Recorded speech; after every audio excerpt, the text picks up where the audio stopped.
Je m'appelle Théo Balu, je suis doctorant à l'Université d'Angers. Et pour cette session des 5 minutes Lebec, je vais vous présenter le modèle de tas de sable abélien. Alors l'expérience physique que ce modèle cherche à décrire est très simple.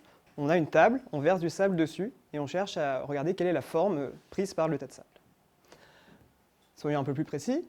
Donc, quel type de modèle c'est? C'est un automate cellulaire, c'est-à-dire un système dynamique sur un graphe. Et il va décrire la dynamique d'un tas de sable à l'échelle microscopique, c'est-à-dire grain de sable par grain de sable. Ce modèle, pour faire un peu d'histoire, a été proposé par des physiciens à la fin des années 80 pour illustrer ce qu'ils appelaient la notion de criticité auto-organisée, c'est-à-dire un type de système physique. Alors, je vais maintenant vous décrire cet automate cellulaire un peu plus précisément. Comme je vous l'ai dit, c'est un automate cellulaire sur un graphe. Je pars donc d'un graphe, c'est-à-dire un ensemble de sommets qui peuvent être reliés par des arêtes. Et sur chaque sommet, je place un nombre entier de grains de sable, qui est le nombre de grains que je cherche à empiler sur ce sommet. Bien sûr, si le nombre de grains est trop élevé, la pile est trop haute, elle devient instable et elle s'effondre. On a donc une règle d'effondrement qui nous décrit la dynamique du tas de sable. Cette règle est la suivante. Si un sommet a plus de grains de sable que de voisins, il est instable. J'insiste bien, on compare le nombre de grains de sable non pas avec le nombre de grains de sable des voisins, mais avec le nombre de voisins, c'est-à-dire le degré de ce sommet. Lorsqu'on a instabilité, on distribue un grain de sable à chaque voisin. Lorsqu'un sommet s'est effondré et est devenu stable, il peut rester d'autres sommets instables dans mon graphe. On fait donc s'effondrer les sommets un à un jusqu'à qu'ils soient tous stables.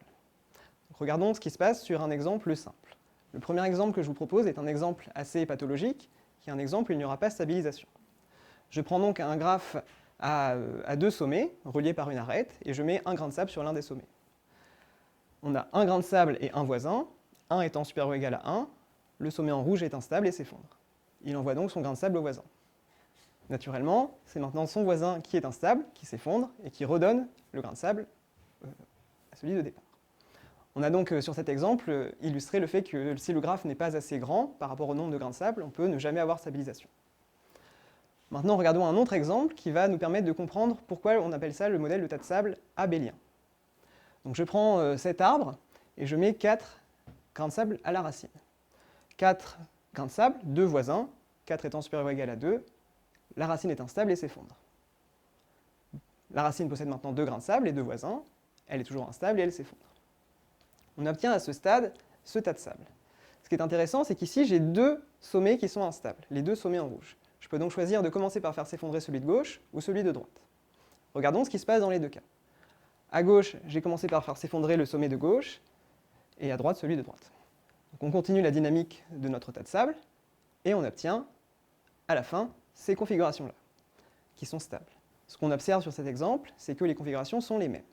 En réalité, cette observation est un résultat général qui donne son nom de tas de sable abélien. Comme dans un groupe abélien, l'ordre des opérations n'importe pas. Donc quel que soit l'ordre des effondrements, j'obtiens la même configuration finale. Je vous ai donc présenté le modèle de tas de sable sur un graphe assez général, mais très rapidement, pour avoir des jolies images, nous allons passer au graphe Z2. Donc je prends le plan, et je relie chaque sommet aux 4 plus proches voisins.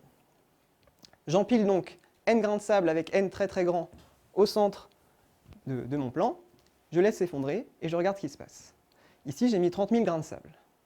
J'obtiens une image assez pixelisée, mais on peut encore augmenter beaucoup le nombre de grains de sable, et voici une simulation qui a été faite avec 10 puissance 7 grains de sable.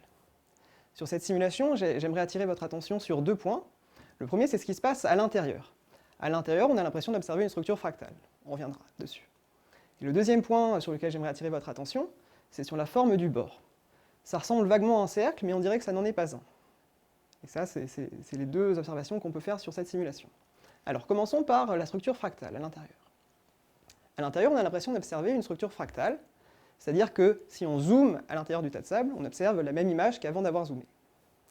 Cette structure a été étudiée par 3 mathématiciens qui l'ont nommée triangulation d'Apollonius en référence à une fractale classique qui s'appelle les cercles d'Apollonius. Maintenant, ce qui se passe pour la forme limite du bord du tas de sable, eh bien, il a été prouvé que le bord du tas de sable a une forme limite quand le nombre de grains de sable n tend vers l'infini, après bonne normalisation.